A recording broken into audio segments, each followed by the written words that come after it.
Halo sobat, berjumpa lagi di channel Kedai Kopi.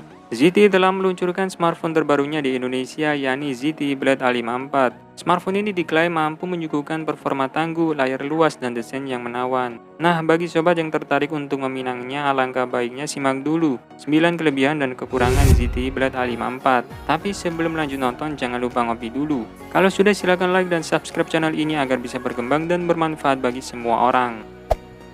Pertama, performa cukup bertenaga. Di sektor performa, ZTE Blade A54 sudah diotaki chipset octa-core Unisoc SC9863A dengan clock speed up to 1,6 GHz. Chipset ini dirancang untuk kebutuhan dasar dan efisiensi energi. Meskipun cukup andal untuk tugas sehari-hari seperti menjelajahi web, menggunakan aplikasi media sosial, dan streaming konten, chipset ini mungkin akan kesulitan menjalankan aplikasi berat atau game dengan grafik tinggi.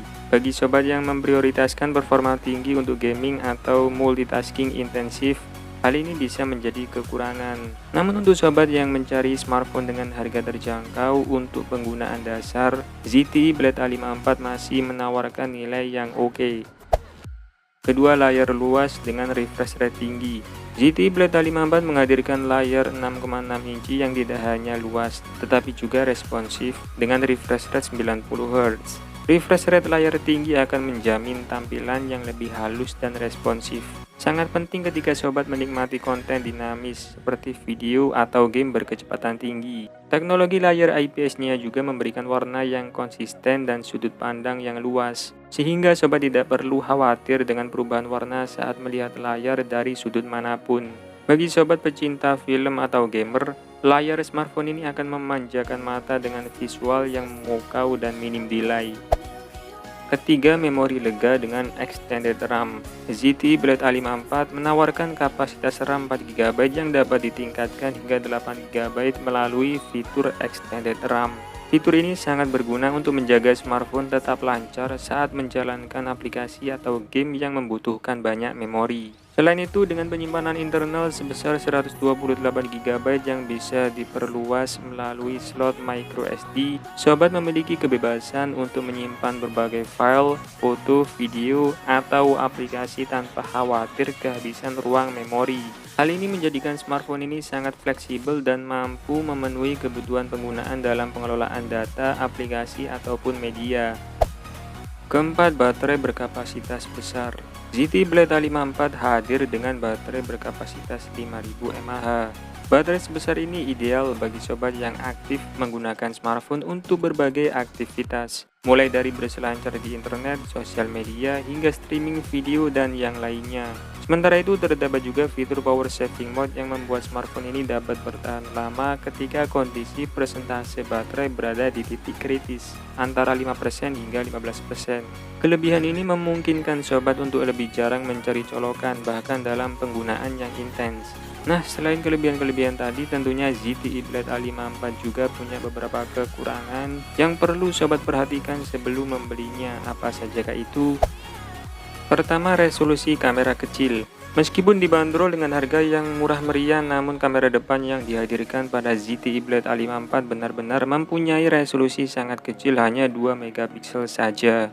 Bahkan hasil fotonya dipaksa melakukan interpolasi agar dari 2 megapiksel menjadi 5 megapiksel. Meskipun resolusinya menjadi besar, namun kualitas foto selfie yang dihasilkan pun kurang optimal. Bagi sobat penggemar fotografi yang mencari kemampuan fotografi canggih dan kualitas gambar tinggi, setup kamera smartphone ini mungkin terasa kurang memuaskan. Kedua, tanpa fast charging. Meskipun memiliki baterai berkapasitas besar, namun ZTE Blade A54 tidak dilengkapi dengan fitur fast charging sama sekali, sehingga pengisian daya baterainya butuh waktu yang sangat lama. Ketiga, desain layar kurang modern. ZTE Blade A54 sudah menggunakan desain yang memenuhi layar depan. Sayangnya, layar smartphone ini masih menggunakan desain water drop yang terlihat kurang modern dibandingkan desain punch hole.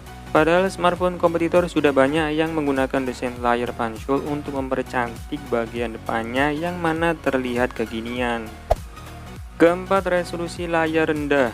Meskipun ZTE Blade A54 menawarkan layar besar dan refresh rate yang tinggi, tapi sayang resolusi layarnya cuma HD+. Ini menjadi batu sandungan bagi sobat yang mencari ketajaman dan kejernihan gambar terbaik.